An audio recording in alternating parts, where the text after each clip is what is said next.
خدا یسوع مسیح کے القادر نام میں آپ سبوں کی سلامتی ہو۔ آپ جتنے اس پروگرام کو دیکھ رہے ہیں، میں جیزس فار یو منسٹری کی طرف سے اور بھائی نکسن کے لیے اور بہن جوائے کے لیے شکر گزار ہوں کہ انہوں نے یہ ٹائم دیا تاکہ میں خدا کے کلام کو آپ سبوں تک لے کر آ سکوں۔ آج کا جو ہمارا عنوان ہے وہ بہت نہایت حساس اور نہایت خاص ہے۔ عنوان ہے تثلیث فی التوحید۔ حقیقت کے اندر یہ لفظ جو تثلیث ہے، جب ہم یہ لفظ لیتے ہیں یا جب یہ لفظ ادا کرتے ہیں عبادت گاہوں کے اندر یا کسی جگہ پر ہمیں یہ لفظ لکھا ہوا مل جاتا ہے، تو لوگ جیسے اس لفظ کو سنتے ہیں تو ایک دم ذہن کے اندر جو ہے وہ تین خداؤں کا تصور آ جاتا ہے۔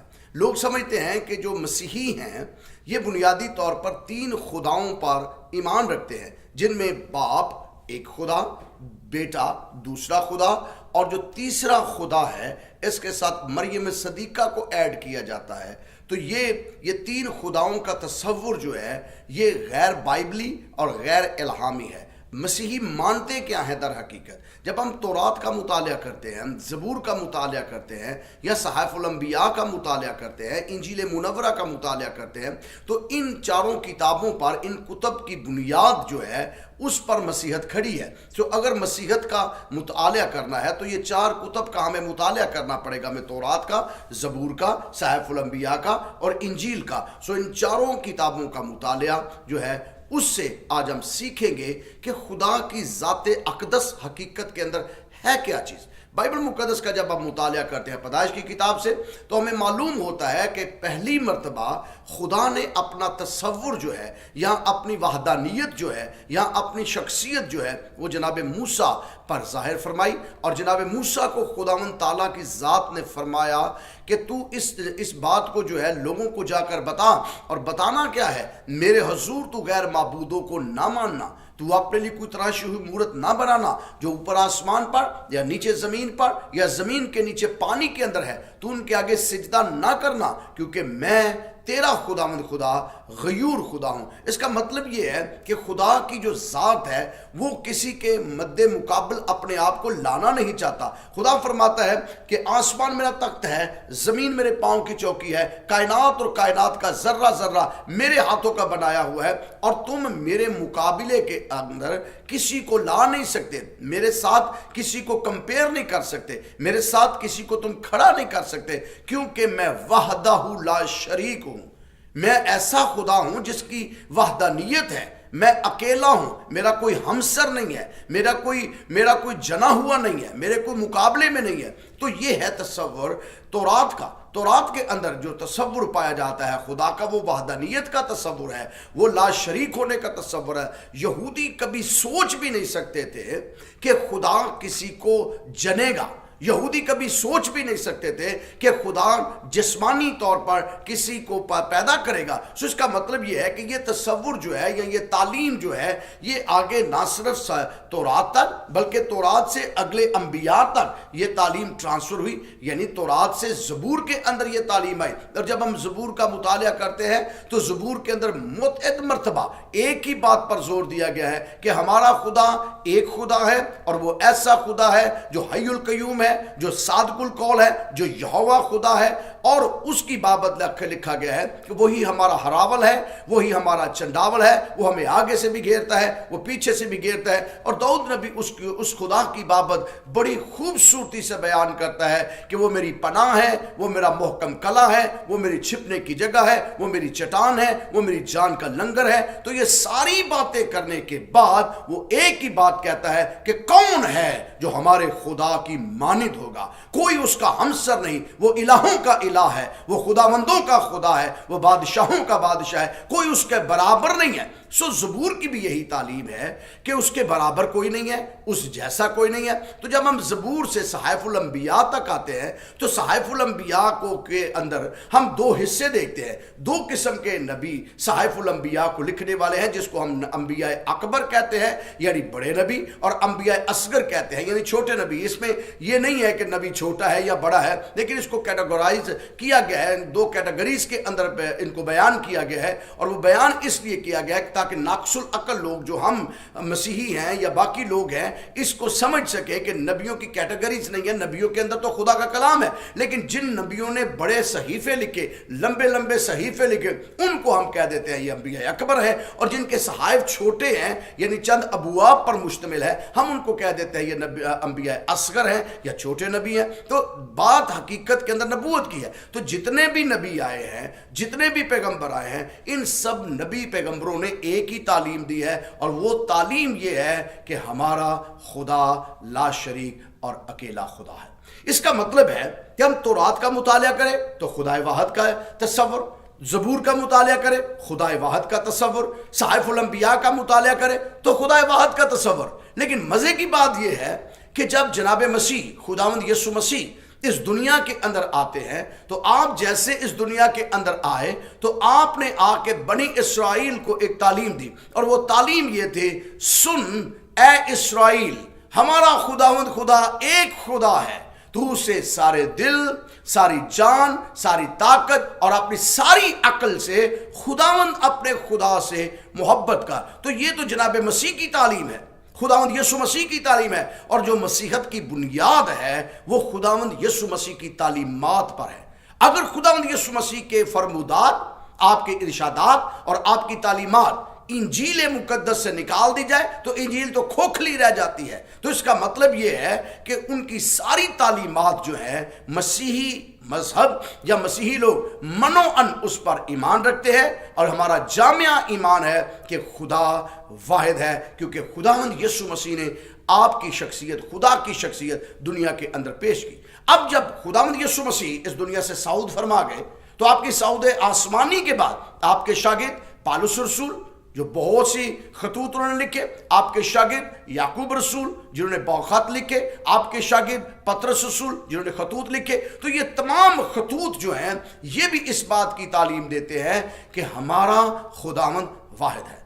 اب قصہ مختصر، جو مسیحی لوگ ہیں یا مسیحی ایمان ہے یا بائبلی ایمان ہے، وہ صرف اس پر مبنی ہے کہ خدا اکیلا ہے، خدا واحد ہے. تو پھر تین خداؤں کا تصور کہاں سے آ گیا؟ تین خدا کہاں سے آ گئے؟ میں آج آپ کو یہ بتانا چاہتا ہوں کہ ہمارا خدا واحد ہے، لیکن اس کی وحدانیت کے اندر کثرت پائی جاتی ہے. اور وہ کثرت ہے کیسے؟ جیسے مثال کے طور پر میں آپ کے سامنے اس وقت موجود ہوں، کھڑا ہوں، اور آپ میری آواز سن رہے ہیں. میرا یہ جسم ہے، لیکن اس جسم کے اندر میری جان پائی جاتی ہے، اور یہ جان میری خون کے اندر ہے. اس لیے کلام مقدس میں لکھا ہے کہ خون کبھی کسی کا تو نے نہیں کھانا، کیونکہ جانور کے خون کے اندر اس کی جان ہے. اور اسی لیے یہ حلال کا سلسلہ آپ دیکھیے، یہ تورات سے شروع ہوا. تورات نے کہا کہ حلال جو چیز ہے، حلال اس طریقے سے ہے کہ آپ نے اس کے ساتھ خون نہیں کھانا، تو یہ حلال ہے. تو بائبل مقدس ہمیں بتاتی ہے کہ انسان کی جو جان ہے اس کے خون کے اندر ہے، تو خون اس کی جان پر مبنی ہے. دوسری بات، یہ جو گوشت پوست کا جسم میرا آپ کو دیکھ رہے ہیں، میں آپ کے سامنے کھڑا ہوں اور آپ میری سن رہے ہیں، تو میرے اندر جان ہے. دوسری بات، میرے اندر روح ہے. اگر میرے اندر سے روح کو نکال دیا جائے تو میں بالکل مردہ ہوں. اگر میرے اندر سے میرے خون کو نکال دیا جائے جس کے اندر جان ہے تو میں بالکل مردہ ہوں.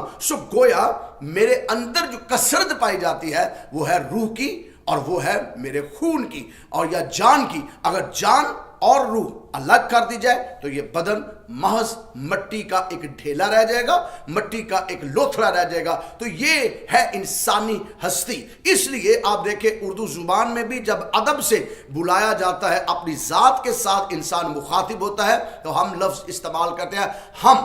اور آپ دیکھیں مغلیہ سلطنت کے اندر بہت سے اکابرین ان کے لفظ ہمیشہ ہم استعمال کرتے تھے اپنی ذات کے لیے، اور کلاسیکل اردو کے اندر بھی لفظ ہم ہی استعمال کیا جاتا ہے. اس کا مطلب یہ ہے کہ انسان اپنی ذات کے اندر واحد ہے، لیکن اس کی ذات کے اندر کثرت ہے. اسی طرح خدا کی ذات واحد ہے، وہ وحدہ لا شریک ہے, اس کا کوئی شریک نہیں, لیکن اس کی وحدت کے اندر کثرت پائی جاتی ہے. اور یہ کثرت کیسے ہے؟ بائبل مقدس کے اندر لکھا ہے ابتدا میں خدا نے زمین و آسمان کو پیدا کیا, زمین ویران اور سنسان تھی, گہراؤ کے اوپر اندھیرا تھا اور خدا کا روح پانیوں کی سطح پر جنبش کرتا تھا. اس کا مطلب ہے خدا موجود ہے اور خدا کا ساتھ خدا کا روح موجود ہے.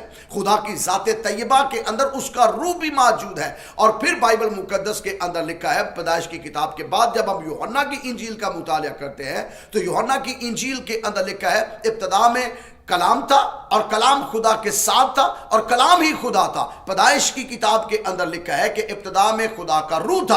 اور جب ہم انجیل کا مطالعہ کرتے ہیں تو وہاں پر لکھا ہے کہ وہاں خدا کا کلمہ تھا. تو جو کلمہ ہے وہ متکلم سے جدا نہیں ہے, جو کلام کرنے والا ہے اس سے جدا نہیں ہے. سو دونوں کا آپس کے اندر جولی دامن کا ساتھ ہے اور وہ الگ نہیں ہے, وہ الگ نہیں ہے. ہاں وہ صادر ضرور ہوتے ہیں, وہ منہ سے نکلتے ضرور ہیں, اور جب وہ منہ سے نکلتے ہیں تو اثر رکھتے ہیں, لیکن کلمہ اس کا ہے جس کے منہ سے وہ صادر ہوا ہے اور وہ اس سے جدا نہیں, الگ ہستی نہیں بن جاتا.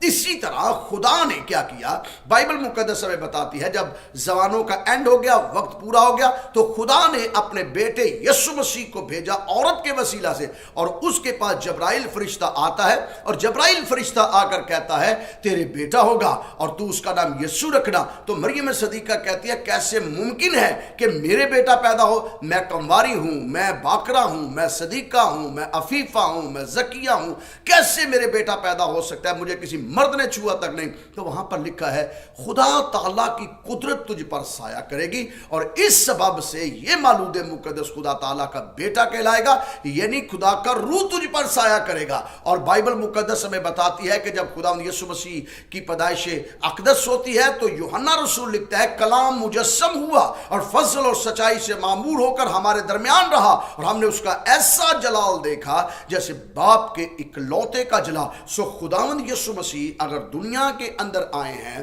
تو بائبل مقدس ہمیں بتاتی ہے وہ خدا کا کلمہ بن کے آئے ہیں, وہ خدا کا کلام بن کے آئے ہیں اور وہ خدا کی روح کی وسیلہ سے متجسد ہوئے ہیں. اس لیے بائبل میں لکھا ہے خداوند یسوع مسیح نے کہا میں باپ میں سے نکلا اور دنیا میں آیا ہوں اور جس نے مجھے دیکھا اس نے باپ کو دیکھا. گویا باپ اور بیٹا دونوں جدا نہیں ہیں. اور بائبل مقدس میں لکھا ہے جس دن آپ بپتسمہ لینے کے لیے دریا یردن پر گئے اور وہاں سے آپ بپتسمہ لے رہے ہیں تو آسمان آپ کے لیے کھلا اور آسمان سے آواز آئی یہ میرا پیارا بیٹا ہے. لیکن آواز خداوندی سے پہلے آسمان سے روح القدس کبوتر کی مانند اترا اور ان پر ٹھہر گیا. سو مسیحی مذہب کے مطابق اس جگہ پر روح القدس بھی موجود ہے, بیٹا بھی موجود ہے, باپ آسمان سے بات کر رہے ہیں. سو گویا یہ تین نہیں ہیں, یہ گویا ایک ہے. اور مسیحی ایک خدا کو مانتے ہیں جس کے اندر کثرت پائی جاتی ہے اور اس کی کثرت کے اندر اس کا کلمہ یسوع مسیح موجود ہے اور اس کا روح القدس موجود ہے. ان